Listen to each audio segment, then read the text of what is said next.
Hi everybody. Today I'm going to be talking to you about parenting and setting boundaries. Boundaries are established limits on behavior. Boundaries help us to establish what is acceptable and unacceptable in terms of behaviors. Establishing and consistently reinforcing boundaries are essential to the socialization process, during which children learn social skills and are developing their social and emotional intelligence. Across all cultures, parents would say no hitting, no taking what is not yours, or even grabbing, no interrupting. Besides these, parents would also establish more boundaries based on cultural norms, for example, relating to dress or even to what is acceptable in terms of personal space. Boundaries serve then as guidance for our behaviors. Boundaries are one way in which parents regulate a child's behavior and attitudes, and also help children to learn to self-regulate themselves for when they grow up. When children learn how to set boundaries for themselves, as adults, they would be very clear not only on how they would treat others, but also on how they would like to be treated themselves and how much they would accept particular kinds of treatment. Boundaries then are imperative. But the thing with boundaries is that they are very difficult to see, and therefore because they are quite fluid. So now how boundaries are set and how they are reinforced becomes very important. Now, when we think about how boundaries are set for children, let's keep in mind that there are different parenting styles. Some parents can be very permissive, giving a lot of space for children to be free of rules so that they can decide for themselves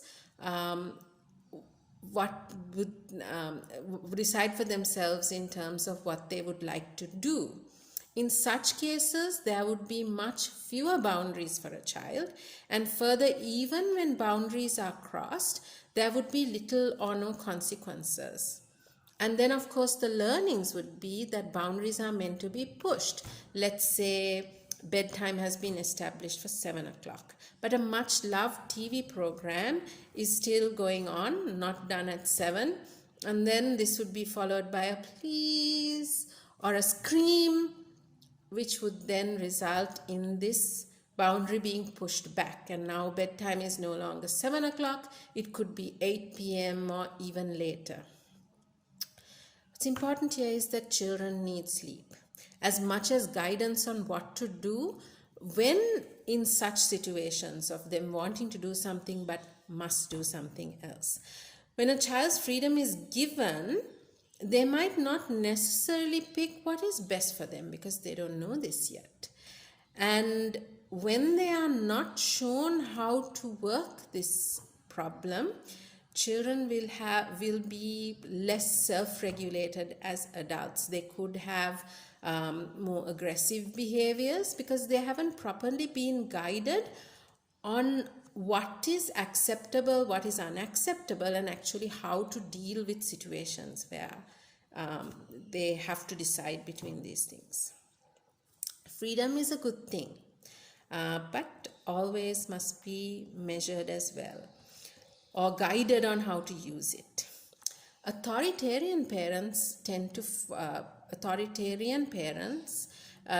to allow for no freedom at all. Parents establish the boundaries, they strictly must be adhered to, and if there are any consequences, the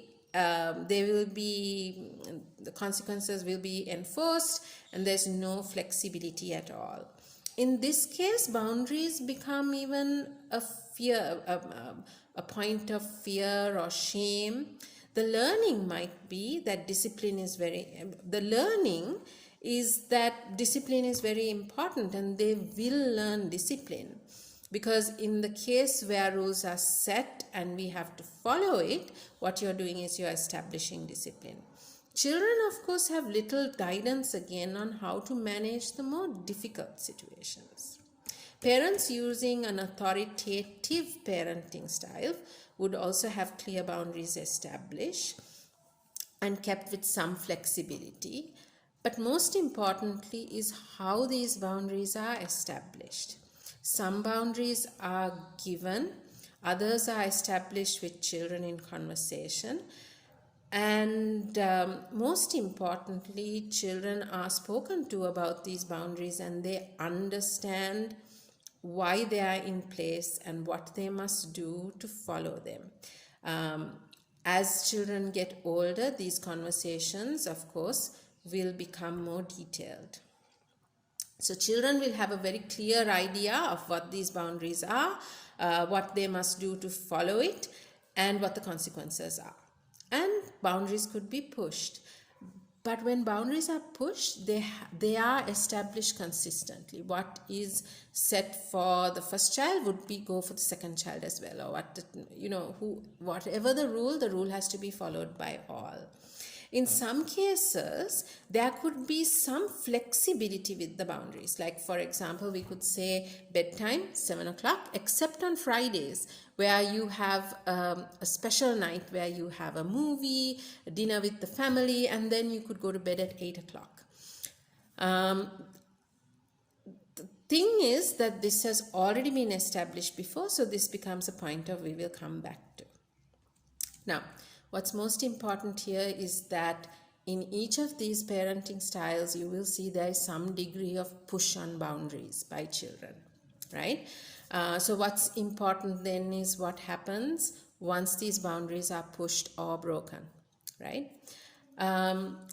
What's really significant here and what brings about a lot of learning is what happens at that point, right? A good conversation, which includes things like, why did a particular event occur, how the actions of the child affected others, whether the child would have liked to have received the same treatment, and sometimes that it is difficult to do the right and necessary things, and how we would deal with all of this. Now, conversations of this nature must be age appropriate. But the more conversations of this nature you have, the easier it becomes for children to understand. Keep in mind that around 3 years of age, children are able to show empathy. They understand how another is feeling and what they are experiencing. They will know that someone is experiencing pain and what that pain might feel like. So the more conversations you have, the easier it becomes for them to understand a whole range of issues. Now, what research has shown is that when a child has at least one parent who follows a more authoritative style, they are more likely to experience better well-being factors in adulthood. Now, I have given you 3 different parenting styles, but they are not always mutually exclusive, right? You might have recognized yourself as in each of these styles as a parent. That is perfectly possible. And you might be trying conversation, but sometimes the conditions just doesn't permit it.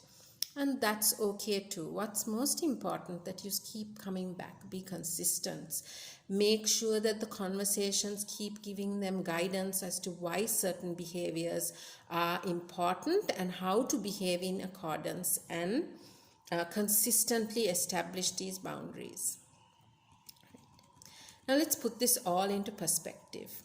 The fact of the matter is that we need each other. We need the connections we have with each other. All our relationships are very important for the lives that we live. Now, the more boundaries that we have, the better the quality of these relationships are going to be, whether it be with your parent and child, whether it be with your peers and teachers, significant others, all other types of behavior of relationships. Now, sometimes boundaries, when they are established, can foster fear and shame, and this becomes the opposite of good connection, which means that our relationships tends to be a little bit rocky. So it becomes very important that we talk about what behaviors are acceptable and unacceptable, but at the same time in a way that promotes connection and minimizes fear and shame. So, how do we set these boundaries? As we discussed, be very clear with what the boundaries are. Be consistent in terms of how it is followed through on. Be firm but warm, right? acknowledge and praise should be given. And yeah, that's it. Most important to keep in mind is that if what you are doing, you're doing well, right? So at the end of the day, be kind to yourself. Thank you. Bye.